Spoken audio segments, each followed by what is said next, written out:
Hello friends, welcome to Anistechfactory. ഇന്ന് ഞാൻ വളരെ എളുപ്പത്തിൽ തയ്യാറാക്കാൻ പറ്റിയ ഒരു ഇഞ്ചി കറിയാണ് ചെയ്യാൻ പോകുന്നത്. അതിനുവേണ്ടി ഒരു 150 ഗ്രാം ഇഞ്ചി ക്ലീൻ ചെയ്ത് വട്ടത്തിൽ കനം കുറച്ച് കട്ട് ചെയ്തെടുത്ത് വെച്ചിട്ടുണ്ട്. ഒരു ചെറുനാരങ്ങ വലുപ്പത്തിലുള്ള പുളി. ഇത് ഒരു കപ്പ് ചൂടുവെള്ളത്തിൽ സോക്ക് ചെയ്ത് വെച്ച് നന്നായിട്ട് പിഴിഞ്ഞ് അരിച്ചെടുത്ത് വയ്ക്കണം. ഇനി വേണ്ടത് മല്ലിപ്പൊടി 1 ടീസ്പൂൺ, മുളക് പൊടി 1 ടേബിൾ സ്പൂൺ, മഞ്ഞൾപ്പൊടി 1/4 ടീസ്പൂൺ, പച്ചമുളക് ഒരു 3 എണ്ണം ചെറുതായിട്ട് ചോപ്പ് ചെയ്ത് വെച്ചത്, ഉപ്പ് 1 ടീസ്പൂൺ, ഷുഗർ 2 ടീസ്പൂൺ. ശർക്കരയ്ക്ക് പകരം ഞാനിവിടെ പഞ്ചസാരയാണ് എടുത്തിരിക്കുന്നത്. കറിവേപ്പില, ഓയിൽ, ഇതൊക്കെയാണ് നമുക്ക് വേണ്ടത്. ചൂടായ പാനിലേക്ക് നമുക്ക് ഒരു 4 ടേബിൾ സ്പൂൺ ഓയിൽ ഒഴിച്ചു കൊടുക്കാം. ഓയിൽ ചൂടായിട്ടുണ്ട്. ഇതിലേക്ക് നമുക്ക് അരിഞ്ഞു വെച്ചിരിക്കുന്ന ഇഞ്ചിയിട്ട് നല്ല ഗോൾഡൻ ബ്രൗൺ ആകുന്നത് വരെ ഒന്ന് ഫ്രൈ ചെയ്തെടുക്കാം. ഈവണായിട്ട് കട്ട് ചെയ്യുകയാണെങ്കിൽ എല്ലാം ഒരേ സമയം ഫ്രൈ ആയി കിട്ടും.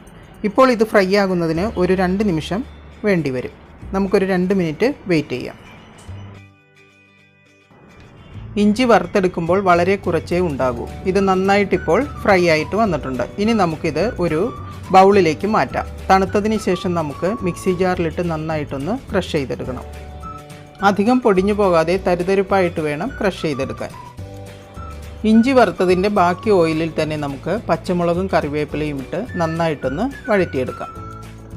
സ്റ്റൗ ലോ ഫ്ലെയിമിൽ വെച്ചതിന് ശേഷം ഇനി നമുക്ക് മല്ലിപ്പൊടി 1 ടീസ്പൂൺ ചേർത്ത് കൊടുക്കാം.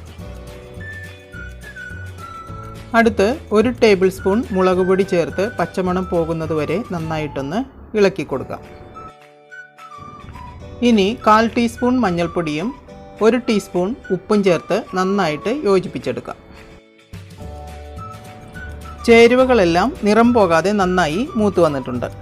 നമുക്കിനി ക്രഷ് ചെയ്ത് വെച്ചിരിക്കുന്ന ഇഞ്ചി കൂടി ചേർത്ത് കൊടുക്കാം. 1 സെക്കൻഡ് എല്ലാം കൂടി ഒന്ന് യോജിപ്പിച്ചെടുക്കാം. ഈ സമയം എടുത്തു വച്ചിരിക്കുന്ന പുളിവെള്ളം കുറേശ്ശെയായി ചേർത്ത് കൊടുക്കാം. 1 കപ്പ് വെള്ളം മാത്രമാണ് ഞാൻ ഇതിനെടുത്തിട്ടുള്ളത്. എല്ലാം കൂടി നന്നായി യോജിപ്പിച്ച ശേഷം ഒന്ന് തിളയ്ക്കാൻ അനുവദിക്കുക. ഇത് നന്നായിട്ട് തിളച്ച് വരുമ്പോൾ എടുത്തു വച്ചിരിക്കുന്ന 2 ടേബിൾ സ്പൂൺ പഞ്ചസാര കൂടി ചേർത്ത് കൊടുക്കാം. മധുരം കുറച്ചുകൂടി വേണമെന്നുള്ളവർക്ക് ആവശ്യത്തിന് കൂട്ടാവുന്നതാണ്. പൊതുവെ എല്ലാവരും ശർക്കരയാണ് ഉപയോഗിക്കാറുള്ളത്. എന്നാൽ ഞാൻ പഞ്ചസാരയാണ് ചേർക്കാറുള്ളത്. ഇതിന് ഒരു പ്രത്യേക ടേസ്റ്റാണ്. വെള്ളം അധികം ചേർക്കാത്തത് കൊണ്ട് പെട്ടെന്ന് എണ്ണയൊക്കെ തെളിഞ്ഞ് നല്ല കുറുകി വന്നിട്ടുണ്ട്. സ്റ്റൗ ഓഫ് ചെയ്തിട്ട് നമുക്കിതൊരു സെർവിങ് ബൗളിലേക്ക് മാറ്റാം. ഇങ്ങനെയുണ്ടാക്കുന്ന ഇഞ്ചിക്കറി ഉടനെ തന്നെ സെർവ് ചെയ്യാവുന്നതാണ്. ഉപ്പ്, പുളി, എരിവ്, മധുരം എന്നീ 4 രസങ്ങൾ കൂടിയ ഒരു തൊടുകറിയാണ് ഇഞ്ചിക്കറി. അപ്പോൾ ഈ ഓണത്തിന് ഇങ്ങനെയൊന്ന് തയ്യാറാക്കി നോക്കൂ. Okay, until then, see you in the next video.